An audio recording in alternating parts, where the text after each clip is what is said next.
یہ کربلا نہ ہوتی تو ہم اپنے غموں کو کبھی بھول نہ سکتے.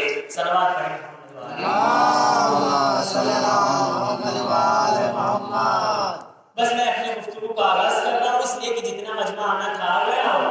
اس ہم مجمع کے قائل بھی نہیں ہیں اس لیے کہ ہم جذبے کے قائل ہیں. تو ایک مرتبہ دیکھیے یہ وہ مقام ہے کہ جہاں پر انسان کی زندگی نہیں لکھی جاتی. دو مقامات ایسے ہیں کہ جہاں پر انسان کی زندگی نہیں لکھی جاتی.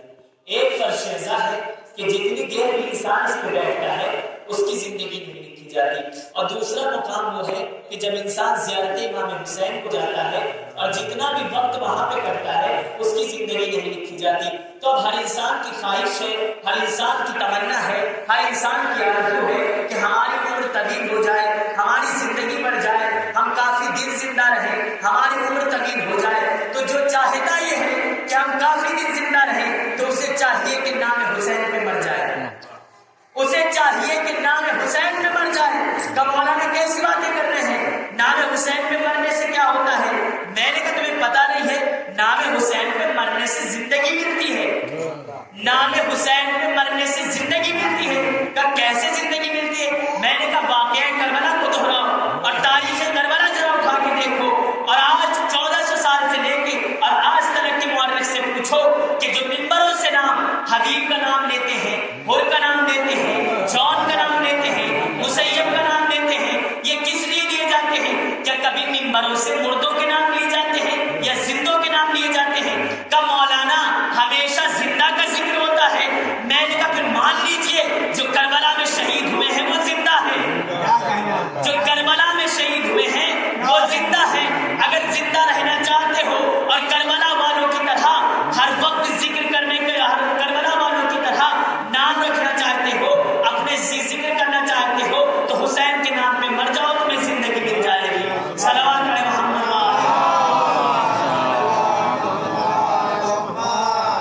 حسین کے نام پہ مر جاؤ تمہیں زندگی مل جائے گی. نام حسین پہ مرنے سے زندگی ملتی ہے. دیکھیے اس فرش ازل کو کوئی معمولی شے نہ سمجھیے گا کہ یہ کوئی معمولی شے ہے, بلکہ بہت بڑی شے کا نام ہے, بہت بڑی دولت کا نام ہے. بھائی دنیا میں دیکھیے آدم کیوں محترم ہے؟ کہا آدم کے ساتھ عصمت نبوت ہے, اس لیے آدم محترم ہے, اس لیے آدم کی بلندی ہے, اس لیے آدم کا وقار ہے, اس لیے آدم کی فضیلت ہے. میں نے کہا نوح کیوں محترم؟ کہا نوح کی بھی یہی ہے, نوح کی بھی یہ عصمت ہے, نوح بھی اللہ کے نبی ہے, اس لیے نوح کی بلندی ہے, نوح کا وقار ہے. میں نے کہا ٹھیک ہے, میں نے مان لیا وہ نبیوں کی باتیں ہیں. آئیے ہم دنیا کی باتیں کرتے ہیں. اس دنیا میں تو بہت بڑے بڑے شہر ہیں, اس دنیا میں بہت اچھی اچھی بلڈنگیں ہیں, بہت اچھی اچھی عمارتیں ہیں, بہت اچھے اچھے مکان ہیں. لیکن مجھے انصاف کر کے یہ بتلاؤ کہ دنیا بھر کے شہروں میں اور دنیا بھر کی عمارتوں میں یہ شہر مکہ ہی کیوں افضل ہے؟ کیوں اس کی بلندی ہے؟ کیوں اس کا وقار ہے؟ کیوں اس کی عظمت ہے؟ کا مولانا آپ کو پتہ نہیں ہے شہر مکہ کی نسبت خدا کی طرف ہے, یعنی وہ خدا سے منسوب ہے, اس میں اللہ کا گھر ہے, اس لیے وہ شہر محترم ہے, اس لیے اس کی بلندی ہے, اس لیے اس کا وقار ہے, اس لیے وہ صاحب فضیلت ہے, اس لیے وہ صاحب کا وقار ہے. میں نے کہا ٹھیک ہے, یہ بتلائیے گا کہ دنیا میں تو بہت سارے شہر ہیں, لیکن دنیا بھر کے شہروں میں شہر مدینہ ہی کیوں افضل ہے؟ کہ شہر مدینہ اس لیے افضل ہے کہ ہجرت کر کے نبی مدینے گئے, مدینے میں نبی کے قدم گئے, مدینے کو نبی نے بسایا, اس لیے مدینہ افضل ہے. دیکھیے فرش ازا کی عظمت اپنے ذہن میں رکھیے گا, نتیجہ آپ کے حوالے کرنے جا رہا ہوں. اس لیے مدینہ افضل ہے, اس لیے مدینہ صاحب حیثیت ہے, اس لیے مدینہ صاحب فضیلت ہے, اس لیے مدینے کا وقار ہے. میں نے کہا ٹھیک ہے, یہ بتلائیے گا کہ عرب میں تو بہت سارے شہر ہیں, یہ بتلائیے گا ان شہروں میں شہر نجف کیوں اشرف ہے؟ کام کو پتہ نہیں ہے. وہاں کل ایمان, وہاں مرد میدان, وہاں وسیع رسول, وہاں شوہر مدین, وہاں قاتل مرحوم تر, وہاں والی شبیر و شبر آرام فرما رہے ہیں, ان کی خبریں مظاہر ہیں, اس لیے اس جگہ کی بلندی ہے, اس لیے اس جگہ کا وقار ہے. میں نے کہا ٹھیک ہے, یہ بتلائیے گا کہ دنیا میں بہت سارے شہر ہیں, یہ بتلاؤ کہ ان تمام شہروں میں یہ کربلا معاملہ کیوں ہو گیا, کیوں اس کی اتنی عظمت ہے, کیوں اس کی اتنی بلندی ہے؟ کا مولانا آپ کو پتہ نہیں ہے وہاں زہرا کے رحمت جگر نے, علی کے لاڈلے نے, 1,24,000 نبیوں کے رسالت کو بچانے والے نے, آدم کی مدد کرنے والے نے, حسین ابن علی نے اس زمین میں اپنا خون ملایا ہے, اس زمین کو گلزار بنایا ہے, اس لیے اس زمین کا بڑھنا ہے, اس لیے اس زمین کی بلندی ہے, اس لیے اس زمین کا وقار ہے, اس لیے اس زمین کی ساری فضیلت ہے. میں نے کہا ٹھیک ہے, ایک بات کا فیصلہ ہو گیا نتیجہ آپ کے سامنے ہے. ایک بات کا فیصلہ ہو گیا کہ چاہے وہ علی ہو، چاہے وہ حسن ہو، چاہے وہ حسین ہو، چاہے وہ سیدہ ہو، چاہے وہ حسین ہو، چاہے وہ سیدہ ہو، ایک جگہ پر قدم رکھ دیتے ہیں تو وہ جگہ اتنی بلند ہو جاتی ہے، اتنی بلند ہو جاتی ہے کہ انسان تمنا کرتا ہے کاش حج بیت اللہ ایک بار جانا نصیب ہو، کاش مدینے کی زیارت ایک بار نصیب ہو، کاش مکے جانا ایک بار نصیب ہو، کاش عراق جانا ایک بار نصیب ہو، کاش نجف جانا ایک بار نصیب ہو. اے زمانہ دیکھے تو صحیح کہ فرش عذاب پہ آئے کہ جن پہ علی کے بھی قدم آتے ہیں، حسن کے بھی قدم آتے ہیں، حسین کے بھی قدم آتے ہیں. اے صلوات پڑھے محمد.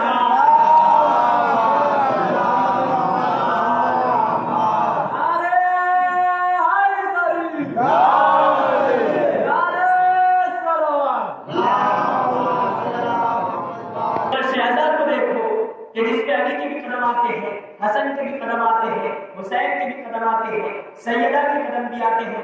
ارے یہ فرش اعظم وہ ہے کہ جہاں نبی نالین پہن کے جائیں اسے معراج کہتے ہیں، اور جہاں نبی نالین اتار کے آئے اسے فرش اعظم کہتے ہیں. صلوات پڑھے محمد وآلہ. جب اعظم سلطان پوری نے اس نقشے کو دیکھا تو اعظم سلطان پوری خوبصورت اس انداز میں 4 مصرے کہتے ہیں فرش اعظم کے حوالے سے. اعظم سلطان پوری کہتے ہیں کہ کس نے کہا دنیا میں بلا تک نہیں آتی، کس نے کہا دنیا میں بلا تک نہیں آتی، آتی ہے مگر فرش اعظم تک نہیں آتی، آتی ہے مگر فرش اعظم تک نہیں آتی. تو مولا میرے آتے ہیں مدد کو بھی وہاں پر جس قبر میں ہلکی سی ہوا تک نہیں آتی، جس قبر میں ہلکی سی ہوا تک نہیں آتی. تو کیوں پتہ لگاتا ہے ہمیشہ ہم کے اوپر، کیا تجھ کو محمد سے حیا تک نہیں آتی. صلوات پڑھے محمد.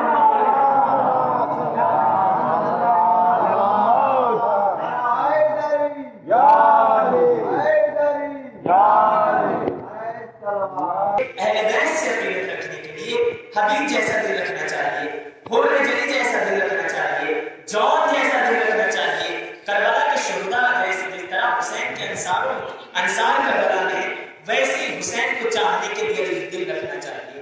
ادھر حسین کی مجلس برپا ہو، اگر قلب مومن حسین کی محبت دل میں رکھتا ہے فوراً تڑپ کے مجلس پہ آ جائے، اسے حسین کا چاہنے والا کہتے ہیں. وہ الگ بات ہے کہ کوئی انسان مصروف ہے یا کوئی مشکل ہے یا مصیبت ہے، لیکن چاہنے والا ہو تو حور کی طرح، جون کی طرح، مسیب کی طرح. حبیب ابن مظاہر کی عمر جب کربلا کے میدان میں آئے وہ کتنی تھی؟ ایک دم ضعیف حبیب نے مظاہر تھے، اور جیسے امام حسین نے خط لکھا حبیب فوراً کچھ دیر لگاتے، حبیب کو کچھ دیر ہونے لگی، زوجہ کا امتحان دینے لگے. پھر مرتبہ زوجہ نے کہتی ہے یہ چوڑیاں حبیب تم لو، اب میں حسین کی نصرت کو جاتی ہوں. ایسے حسین کے چاہنے والے ہوتے ہیں، ایسے حسین کے صداقت ہوتے ہیں. صلوات پڑھیں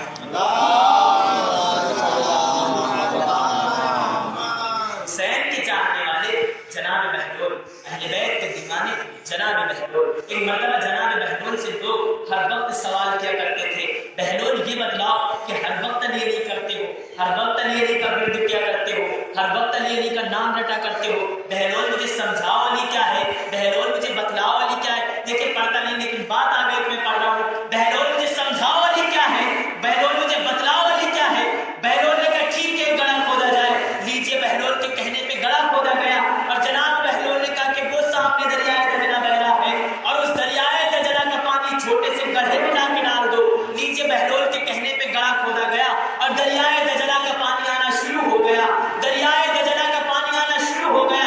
ایک مرتبہ گڑھا بھر گیا، جب گڑھا بھر گیا تو پانی اوپر آنے لگا. لوگ بہلول سے کہنے لگے اے بہلول یہ بتلاؤ کہ تم کہہ رہے تھے کہ دریائے دجلہ کا سارا پانی اس گڑھے میں ڈال دو. لیجیے میں نے ذرا سا پانی اس گڑھے میں ڈالا اور وہ گڑھا بھر گیا ہے. اب بتلاؤ کیا کیا جائے، اب سمجھاؤ کیا کیا جائے. ارے جناب بہلول کہتے ہیں کہ میں یہی تو سمجھانا چاہتا ہوں، یہی تو بتلانا چاہتا ہوں. ارے جب دریائے دجلہ کا پانی اس چھوٹے سے گڑھے میں نہیں آ سکتا تو اتنا بڑا علی تیری چھوٹی سی عقل میں کیسے آ سکتا ہے. صلوات پڑھے محمد وآلہ. اور صلوات پڑھے.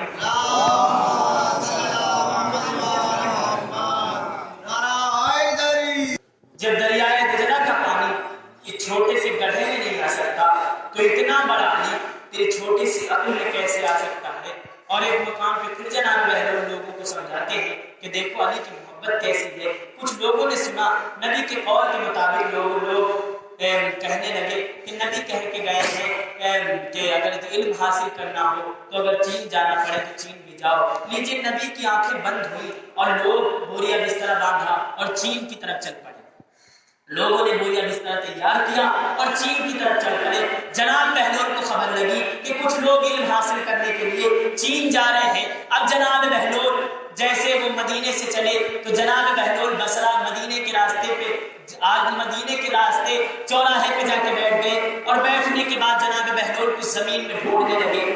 جناب بہلول بیٹھنے کے بعد زمین میں کو ڈھونڈنے لگے۔ ایک مرتبہ بہلول نے دیکھا کہ لشکر اور قریب آ گیا ہے، مسافر اور قریب آ گئے ہیں، تو جناب بہلول اور جلدی جلدی ڈھونڈنے لگے۔ ایک مرتبہ وہ سب قریب آ گئے اور پوچھنے لگے بہلول یہ بتلاؤ کہ زمین میں کیا گر گیا ہے، کیا ڈھونڈ رہے ہو؟ کہا ہماری سوئی گر گئی ہے، اسے ہم ڈھونڈ رہے ہیں۔ ایک مرتبہ جناب بہلول کہتے ہیں، وہ لوگ کہتے ہیں جناب بہلول یہ بتلاؤ کہ میں تمہاری مدد کر دوں، کہ اگر کر سکتے ہو تو کر دو۔ ایک مرتبہ وہ بھی سوئی کو ڈھونڈوانے لگے ساتھ میں۔ کہ بہلول جب بہت دیر گزر گئی سوئی نہ ملی تو جناب بہلول سے کہتے ہیں اے بہلول یہ بتلاؤ کہ سوئی گری کہاں پہ تھی، یہ بتلاؤ کہ سوئی گری کہاں پہ تھی؟ کہ سوئی تو ہمارے مدینے میں گری تھی۔ کہ جب مدینے میں سوئی گری تھی تو بصرہ میں کیوں ڈھونڈ رہے ہو؟ کہ میں تمہیں سمجھانا چاہتا ہوں، تمہیں بتلانا چاہتا ہوں، ارے جب مدینہ العلم کا بات مدینے میں بیٹھا ہوا ہے اور تم علم حاصل کرنے کے لیے چین میں جا رہے ہو۔ صلوات پڑھے محمد مولا رسول کی خدمت میں آئے اور آنے کے بعد کہتے ہیں یا رسول اللہ میری کوئی اولاد نہیں ہے، مجھے اولاد عطا کر دیجیے۔ رسول اللہ نے محفوظ کی مشکلی کو دیکھا اور اس کا مطالعہ کیا۔ راہب جا تیرے مقدر میں کوئی اولاد نہیں، راہب جا تیری قسمت میں کوئی اولاد نہیں۔ اب دیکھیں کوئی کسی کے در پہ کچھ لینے جائے، کچھ مانگنے جائے اور اسے ملے گا تو مایوس جاتا ہے، اداس جاتا ہے۔ اب راہب نے سر کو جھکایا اور مایوسی کے عالم میں بیچارہ رسول کے دربار سے جانے لگا۔ ابھی کچھ قدم آگے بڑھا تھا کہ مولا حسین مل گئے اور مولا حسین ملنے کے بعد راہب کے کندھے پہ ہاتھ مارتے ہیں اور ہاتھ مارنے کے بعد کہتے راہب سر کو جھکا کے کیوں جانا ہے، مایوس کیوں جانا ہے، اداس کیوں جانا ہے؟ راہب کہتا ہے اے بچے ہٹ جا، میرا راستہ چھوڑ، مجھے جانے دے۔ ایک مرتبہ مولا حسین کہتے راہب ذرا سر کو اٹھا کے دیکھ، جسے زمین کو شبیر کہتے ہیں اسے آسمان کو تقدیر کہتے ہیں، جسے زمین کو شبیر کہتے ہیں اسے آسمان کو تقدیر کہتے ہیں۔ راہب کیا ہوا؟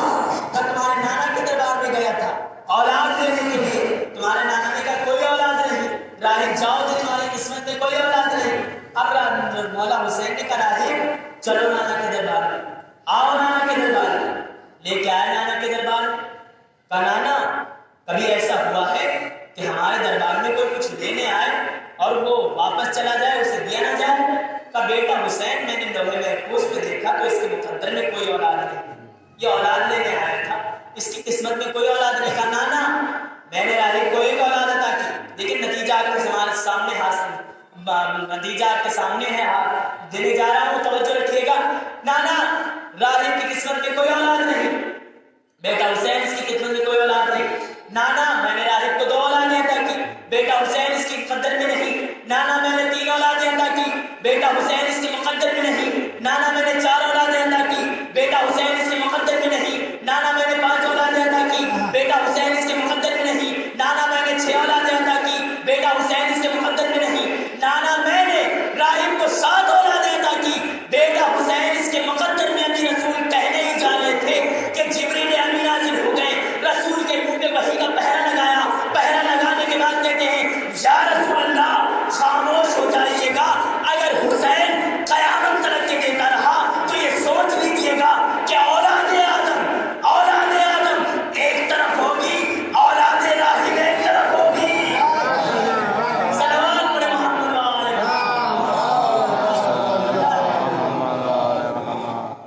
اگر حسین قیامت تک کے دیتا رہا تو یہ سوچ لیجیے گا کہ اولاد آدم ایک طرف ہوگی، اولاد راہب ایک طرف ہوگی۔ حسین کی عظمت کو کوئی کیا جانے، حسین کی بلندی کو کوئی کیا جانے۔ دیکھیں ذہنوں پر حکومت کرنا اور ہے، دلوں پر حکومت اور کرنا اور ہے۔ 1400 سال سے حسین نے دلوں پر حکومت کی ہے، 1400 سال گزر گئے ہیں، کوئی بھی مذہب کا ہو، یہودی ہو، عیسائی ہو، ہندو ہو، جب حسین کی ہسٹری کو پڑھتا ہے تو وہ یہی کہتا ہے. جب گاندھی جی نے حسین کی ہسٹری کو پڑھا تو گاندھی جی کہتے ہیں اگر کربلا جیسے سپاہی میرے ساتھ میں ہوتے تو 2 گھنٹے کے اندر میں بھارت کو آزاد کروا کے دکھاتا. 2 گھنٹے کے اندر میں بھارت کو آزاد کروا کے دکھاتا.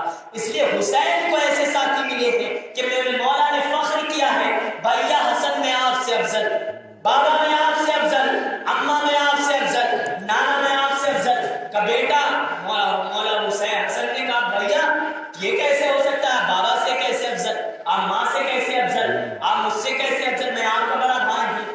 کہا بھیا حسن آپ کو نہیں معلوم کہ جیسے چاہنے والے مجھے ملے نہ میرے نانا کو ملے نہ میرے بابا کو ملے نہ میرے بھیا کو ملے، ایسے حسین نے فخر کیا ہے. حسین کے چاہنے والے جس کے ساتھ ہوتے ہیں تو ویسے جو بھی حسین کے تاریخ کو دہراتا ہے، واقعہ کربلا کو دہراتا ہے، اسے بھی فخر ہو جاتا ہے. ہم اپنی قوم سے یہی تو کہتے ہیں کہ ایسی تقریریں کرو، ایسے حسینی بن کے دکھاؤ کہ دوسری قومیں تم میں آنے کی چاہت کریں، دوسری قومیں تمنا کرے، دوسری قومیں آرزو کرے کہ حسین جا رہا ہے. دیکھو اس کے کردار سے ایسا لگ رہا ہے کہ حسین جا رہا ہے، اس کے کردار سے ایسا معلوم ہو رہا ہے کہ حسین کا چاہنے والا ہے. واقعہ کربلا کوئی معمولی واقعہ نہیں ہے، کوئی معمولی بات نہیں ہے بلکہ بہت بڑی بات ہے. واقعہ کربلا بہت ہی درس ہے، بہت بڑا درس ہے، بہت بڑا سبق ہے. اگر اسے غور و فکر سے پڑھا جائے، اگر اس کو مطالعہ کیا جائے، اگر اس کو ذہن میں بٹھایا جائے تو ہر ایک جب واقعہ کربلا دہرائیں گے آپ تو ایک نئی فکر آپ کے ذہن میں پیدا ہو جائے گی. یہی تو ہم کہتے 1400 سال سے چلے آ رہے ہیں کہ دیکھیے عزاداری ہماری جان ہے، ولایت علی ہماری جان ہے، ولایت علی ہماری شناخت ہے. ہم 2 چیزوں سے کبھی سمجھوتا نہ کریں گے، ہم 2 چیزوں سے کبھی فیصلہ نہیں کریں گے، ایک ولایت علی اور ایک ماتم حسین، ایک ولایت علی اور ایک ماتم حسین. ہم 2 چیزوں سے کبھی سمجھوتا ہی نہیں کر سکتے. ہر چیز سے سمجھوتا کر لیں گے، ہر چیز سے فیصلہ کر لیں گے، ہر چیز آپ کی مان لیں گے، ہر چیز آپ کی تسلیم کر لیں گے، لیکن 2 چیزوں سے کبھی سمجھوتا نہ کریں گے، ایک ولایت علی اور ایک ماتم حسین. میرے دوستو جانتے ہو کہ ولایت علی کیا ہے اور ماتم حسین کیا ہے؟ ولایت علی کیا ہے، ماتم حسین کیا ہے؟ ارے ولایت علی وہ ہے کہ جس سے ہماری غیرت وابستہ ہے، ماتم حسین وہ ہے جس سے ماں کی شرافت وابستہ ہے.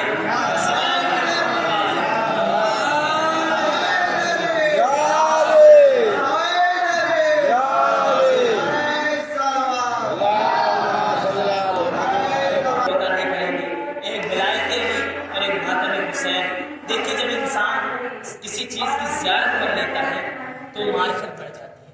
جب تک انسان کسی چیز کو دیکھتا نہیں، لیکن امام حسین کا ایسا معجزہ ہے کہ ہم نے نہ نظروں سے واقعہ کربلا دیکھا، نہ نظروں سے اپنے مولا کو دیکھا، لیکن ایسا یقین ہمیں ہے کہ ہمارا مولا سچا ہے، ہمیں یقین ہے کہ ہمارا مولا مدد کرتا ہے، ہمیں یقین ہے کہ ہمارا مولا صابر ہے، ہمیں یقین ہے کہ ہمارا مولا مظلوم ہے. تو جب کسی چیز کی زیارت ہو جاتی ہے تو معرفت اور بڑھ جاتی ہے.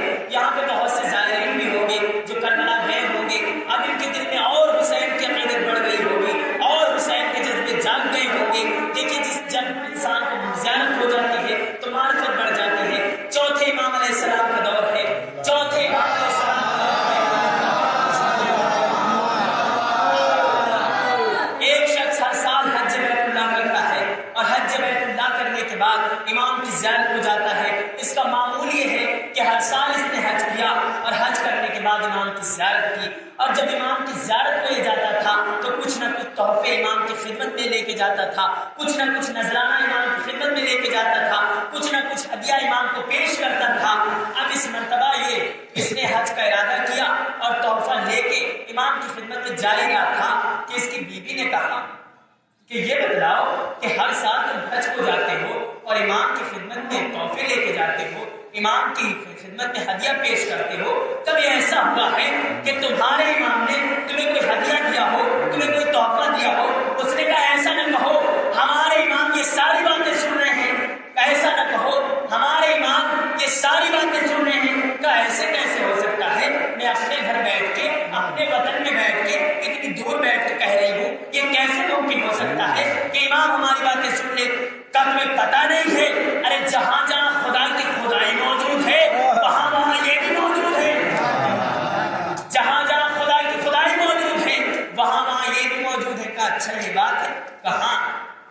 نے لیجیے ہدیہ لیا اور حج بیت اللہ کیا، امام کی زیارت کو چلا۔ اب جب امام کی زیارت کو آیا، اس نے امام کو سلام کیا، امام نے جواب سلام دیا اور یہ امام کی خدمت میں ہدیہ پیش کیا۔ اب امام نے کہا کہ آج تم میرے یہاں مہمان ہو، اب صبح کو یہاں سے رخصت کروں گا تمہیں، آج تم ہمارے یہاں مہمان رہو گے، میں تمہیں صبح کو یہاں سے رخصت کروں گا۔ اس نے کہا نہیں مولا میں مہمان نہیں رہ سکتا۔ مولا نے اصرار کیا، اس نے مہمان نوازی قبول کی۔ اب مولا نے اسے کھانا کھلایا، شام کا وقت آیا، مولا نے اسے کھانا کھلایا اور کھانا کھلانے کے بعد مولا نے کہا آج میں تمہیں کھانا بھی کھلا رہا ہوں اور تمہارے ہاتھ بھی دھلاؤں گا۔ اس نے کہا مولا یہ کیسے ہو سکتا ہے، آپ آقا ہیں میں غلام ہوں، آپ سید و سردار ہیں میں غلام ہوں، یہ کیسے ہو سکتا ہے، کیا آپ میرے ہاتھ دھلائیں؟ ایک مرتبہ امام نے کہا نہیں ہم آپ کے آج ہاتھ دھلائیں گے۔ ایک مرتبہ لیجیے مولا نے اصرار کیا، اس نے کھانا نوش فرمایا۔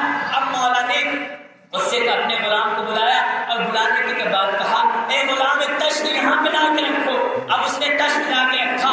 مولا نے کہا اس کے غلام پانی لے کے آؤ۔ جب غلام پانی لے کے آیا تو مولا نے اس چاہنے والے سے کہا اے چاہنے والے اس میں تشت میں ہاتھ بڑھاؤ۔ اس نے تشت میں آگے ہاتھ بڑھایا۔ ایک مرتبہ امام نے اس کے ہاتھوں پہ پانی ڈالنا شروع کیا۔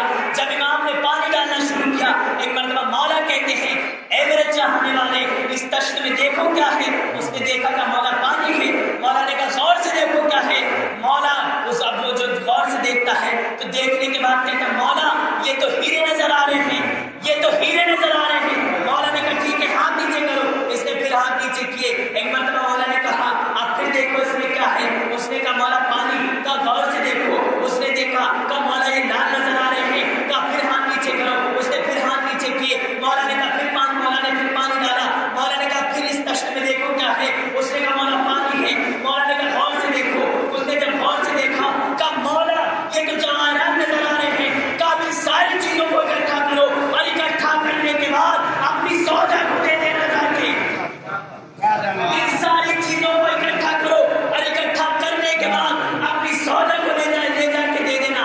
اب لیجیے سبحان اللہ ہوئی۔ اس نے گٹھڑی بنائی، اندر ہیرے رکھے، جواہرات رکھے، لال رکھے، یاقوت رکھے، اتنی بڑی گٹھڑی بنائی اور سر پر رکھا۔ رکھنے کے بعد گھر کی طرف چلا۔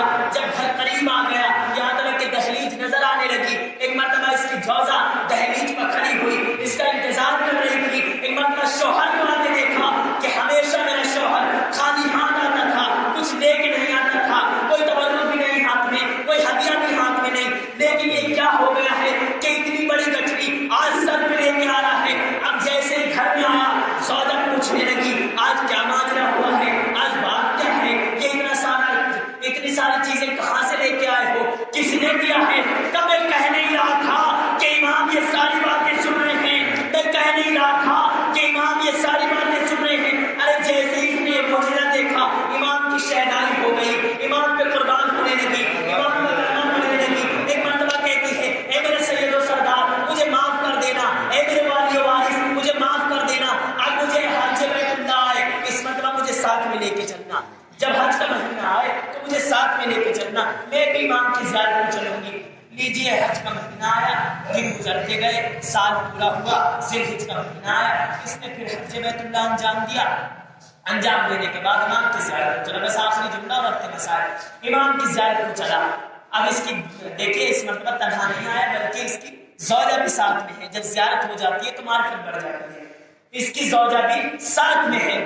اب جیسے ہی یہ سرحد مدینہ پہ آیا، مدینے پہ سرحد مدینہ پہ آیا، مدینے کے نزدیک آیا تو اس کی زوجہ کا انتقال ہو گیا، اس کی زوجہ دنیا سے گزر گئی۔ اس نے خیمہ لگایا، تھوڑا سا آرام کیا، اس کی زوجہ کا انتقال ہو گیا، اس کی زوجہ دنیا سے گزر گئی۔ حیران پریشان کرے تو کیا کرے، مولا کی زیارت کو آیا تھا، زوجہ کا انتقال ہو گیا، اب کیا کرے، اس کی کچھ سمجھ میں نہ آیا تو اس نے سوچا یہ کہ دادا مردوں کو زندہ کرتا تھا، ہو سکتا ہے پوتا بھی کچھ اختیار کرتا ہو، چلو اسی کے پاس چلتے ہیں، وہی کچھ کرم کریں گے۔ ایک مرتبہ مولا کے دربار میں آیا، سلام کیا، مولا نے جواب سلام دیا اور اس کے بعد مولا پوچھنے لگے یہ بتاؤ تمہارے چہرے کا رنگ کیوں متغیر ہے، تمہارے چہرے پہ پریشانی کے عالم کیوں ہے؟ اس نے کہا مولا کیا بتاؤں، میری زوجہ بھی اس مرتبہ آپ کی زیارت زیارت کو آ رہی تھی. میں نے خیمہ نصب کیا اور تھوڑا سا آرام کیا تھا کہ میری زوجہ کا انتقال ہو گیا. مولا نے کہا مصلی عبادت کو بچھایا, 2 رکعت نماز پڑھی اور پڑھنے کے بعد دعا کے لیے ہاتھ اٹھائے. اب میرے مولا کی دعا ختم نہ ہوئی تھی کہ میرے مولا نے کہا جا تیری زوجہ زندہ ہو گئی, جا تیری زوجہ زندہ ہو گئی. کا مولا آما گئے نہیں, ٹھوکر ماری نہیں, کیسے زندہ ہو گئی؟ کا جا تو صحیح, دیکھ تو صحیح, تیری زوجہ در خیمہ پر کھڑی ہوئی تیرا انتظار کر رہی ہے, جا دیکھ تیری زوجہ زندہ ہو گئی. ایک مرتبہ یہ آیا, حیران پریشان دیکھا کہ زوجہ میرا انتظار کر رہی تھی. زوجہ سے پوچھنے لگا کیسے زندہ ہوئی, یہ کیسے ماجرا ہوا؟ کہ مجھے خود ہی نہیں پتا. جب میری روح کو ملک الموت کل سے کر کے آسمان کی طرف لے کے جا رہا تھا, ابھی زمین اور آسمان کے درمیان ہی پہنچا تھا کہ میں نے دیکھا کہ ایک نہیب و سہیم جماعت آیا اور آنے کے بعد ملک الموت سے کہتا ہے اے ملک الموت اس کی روح کو واپس کر دے. ملک الموت نے جیسے ہی جوان کو دیکھا لرزنے لگا, تھرانے لگا, کانپنے لگا. اس کی بیوی یہ ساری باتیں بتا رہی ہے. ایک مرتبہ اس نے کہا کہ ٹھیک ہے پہلے امام کی زیارت کو چلو, امام کی زیارت کرنے کے لیے آئی ہو, امام کی زیارت کر لو, اس کے بعد ہم ساری باتیں راستے میں کرتے چلیں گے. بس نتیجہ آپ کے سامنے حوالے کرنے جا رہا ہوں. بس آخری جملہ, مولا امام کی زیارت کو چلو, اس کے بعد میں ساری باتیں آپ براستے میں کروں گا. نیچے زوجہ کو لیا اور امام کی زیارت کو آیا. اب جیسے امام کے دربار کے قریب آیا اور اس کی بیوی کے قدم امام کی تحریج بات آ رہے تھے کہ امام کو مسجد کو دیکھا, جیسے امام کو اس کی بیوی کی نظر پڑی اپنے شوہر سے برجستہ کہتی ہے ارے یہی تو جوان ہے کہ جس نے میری روح کو ملک الموت سے واپس کیا.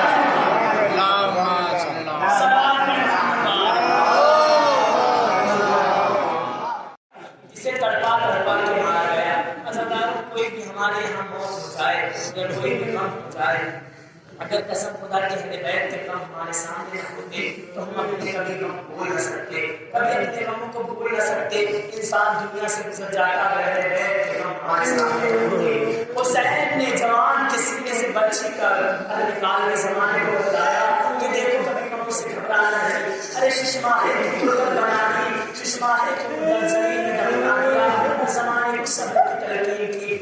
صدا بچی کے سارے سوال کرنے سے تاریخ یہ کہتی ہے کہ جب شام غریب آئے, جب شام غریب آئے تو امام حسین سارے خیمے جلنے لگے اور خیمے جل چکے, قناتوں پہ ڈیریاں بیٹھی ہوئی. تو جناب زینب اور جناب ام کلثوم نے ٹوٹا ہوا لہجہ دیا, بچوں کی گنتی کرنا شروع کی, بچوں کی گنتی کرنا شروع کی. تو جناب زینب دیکھتی ہے کہ کچھ بچے کم ہیں,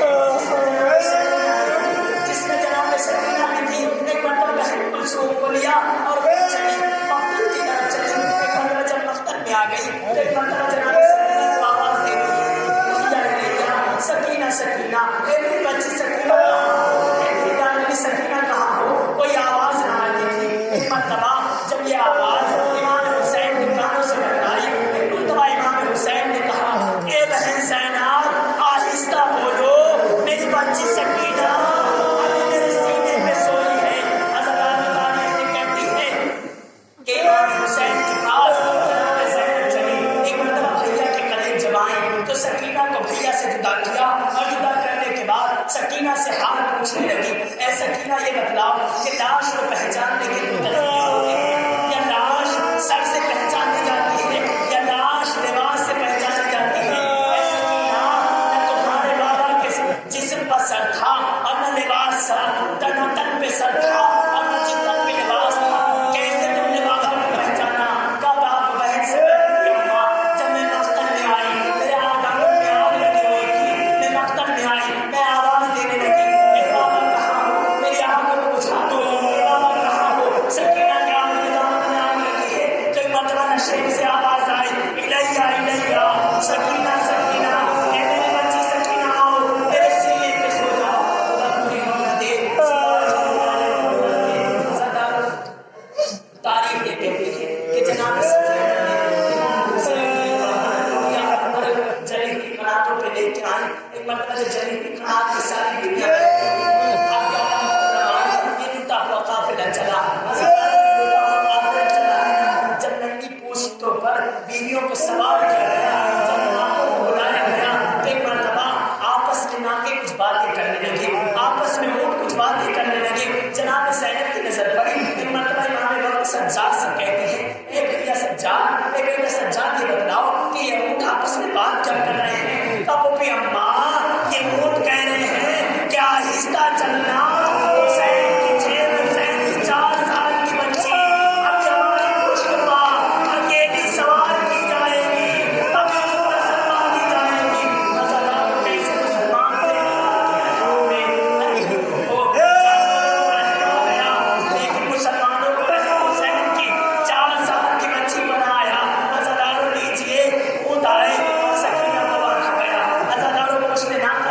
سکینہ کو آنا گیا. اب تاریخ کہتی ہے کہ ایک قافلہ کربلا سے کوفہ اور سے شام ہوتے ہوئے جب دربار یزید میں آیا تو ایک مرتبہ یزید نے کہا میں نے سنا تھا کہ حسین ایک اپنی 4 سالہ بچی سکینہ کو بہت چاہتے تھے، سکینہ کو میرے سامنے پیش کیا جائے. آزادہ قیامت ہو گئی. ایک مرتبہ جناب زینب سے صبر کا جاتا ہے. جناب زینب کہتی یزید کیا تو جانتا ہے کہ میرا بھیا نہیں سکینہ کو چاہتا؟ ایک مرتبہ اس سے یزید کہتا ہے اے زینب میں یہی تو کہنا چاہتا ہوں، میں نے سنا ہے نا شیر کہہ رہا تھا کہ حسین اپنی بچی سے بہت پیار کرتے تھے. ارے بندے خیر وصیت کر کے آئے تھے کہ اے زینب سکینہ کو میں تمہارے حوالے کر کے جا رہا ہوں، یہ میری امانت ہے، اسے سنبھال کے رکھنا. ایک مرتبہ یزید نے کہا اے سکینہ میرے قریب آؤ. ایک مرتبہ سکینہ کو قریب بلایا اور بلانے کے بعد کہتا سکینہ میں نے سنا ہے تمہارا بابا بڑا پیار کرتا تھا. اے سکینہ تمہارا بابا بہت چاہتا تھا. اے سکینہ میں نے یہ بھی سنا ہے کہ جب تمہارا بابا نماز سے فارغ ہوتا تھا تو تازے رطب تمہارے لیے لے کے آتا تھا. جب نماز مغربین سے فارغ ہو کے گھر میں جاتے تھے تو تازے رطب تمہارے لیے لے کے جاتے تھے. سکینہ نے کہا جب میرا بابا مدینے میں تھا میرے بابا کا معمول تھا کہ جب نماز سے فارغ ہوتے تھے تو تازے رطب میرے لیے لے کے آتے تھے. ایک مرتبہ کہا سکینہ کیا ابھی تازے رطب کھانا چاہتی ہو؟ ایک مرتبہ سکینہ تڑپ جاتی ہے اور یزید ایک مرتبہ تشن سے امام حسین کے سر کو اٹھاتا ہے. تو سکینہ اپنے بابا سے تازے رطب منگا لو، تمہارے بابا کا سر سامنے رکھا. سکینہ سر پر اپنے بابا سے فریاد کرنا ہی چاہتی ہے. ایک مرتبہ یزید سر کو کھینچ لیتا ہے، سر کو اپنی طرف کھینچ لیتا ہے. خدا کوئی غم نہ دے سوائے غم آل محمد کے. سر کو اپنی طرف کھینچ لیتا ہے. جناب سکینہ پھر پیچھے ہٹ جاتی ہے. جناب ایک مرتبہ یزید کہتا ہے سکینہ میں ایسے نہیں مانوں گا کہ تمہارا بابا تم سے پیار کرتا تھا. سکینہ آج تمہاری محبت کا امتحان ہے. آج سکینہ میں تمہاری محبت کا امتحان لے رہا ہوں. عزادارو کون سا امتحان تھا جو کربلا کے میدان میں ہے ویسے نہ لیا گیا. عزادارو ایک مرتبہ جناب سکینہ نے امتحان کا نام سنا. جناب سکینہ کڑک گئی. ایک مرتبہ یزید نے کہا سکینہ میں تب